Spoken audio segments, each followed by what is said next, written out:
Aš labai nustebintas tokiu dėmesiu ir turbūt jau per daug buvau įaukštintas.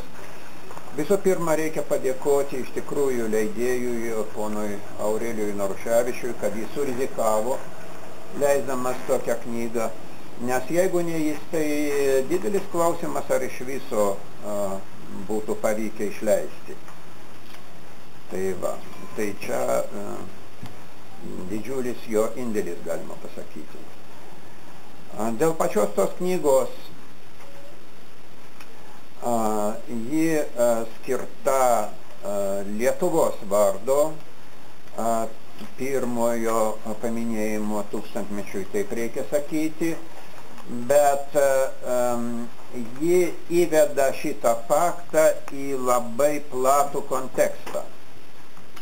Taip išeina, aš pats nebuvau, taip sakant, suplanavęs, bet kažkaip taip išėjo, kad su tuo yra susijusios bent 3 stambios temos.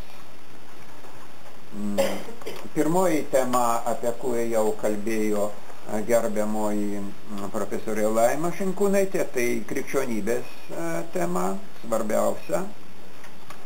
Antroji tai lokalizacijos plačiaja prasme, kas yra Rusia, kur žuvo šventasis Brunonas, tai yra, atsiprašau, žuvo, mes negalim krikščionys sakyti, jis laimėjo, kur jis buvo nužudytas, ir kur mirė. Ir trečioji tema, tai yra baltiška vardų, kur niekas, net daugelis neįtaria kilmė, kaip rusai arba net slavai.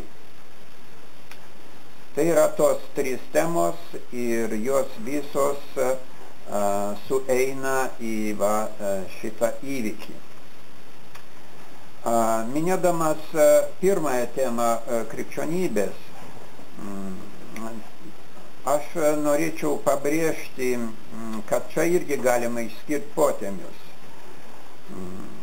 Savo knygoj aš išdėsčiau tam tikrą koncepciją, labai taip prabėgom krikščioniškos teokratijos ir kiek jį istoriškai susijusi su misijomis.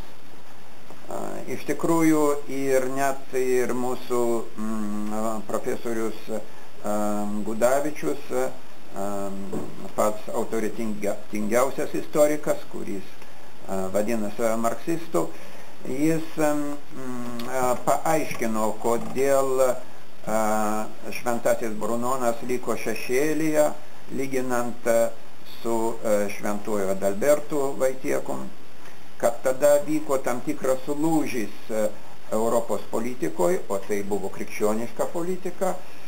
Ir mano manimu, nors, taip sakant, įprasta manyti, kad tas lūžis buvo naudingas bažnyčiai, kad jis padarė ją nepriklausomą nuo pasaulietinės valdžios, iškėlė popiežių kaip savarankišką subjektą.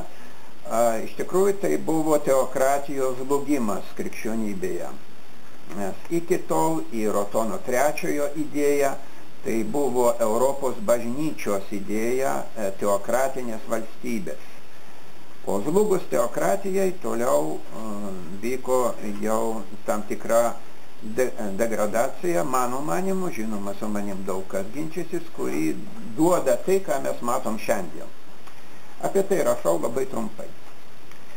Dabar dėl lokalizacijos šita knyga pasižymi tuo, kad ji galbūt pirmą kartą taip įvuliai siūlo šiaurinę, o ne pietinę lokalizaciją.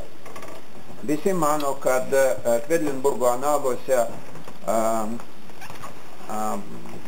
pasakyta frazė Rusios ir Lietuvos pasienyje, ji žymi Kijevo Rusią. Kai kurie bando pritemti juodąją Rusią, tai yra vakarų Baltarusija, bet anais laikais tokio pavadinimo dar nebuvo. Tai iš esmės realiausia kalbėti apie Kijevo Rusiją ir dėl to labai daug yra įvairiausių koncepcijų ir visos jos sutelktos pietuose Jotvos krašte.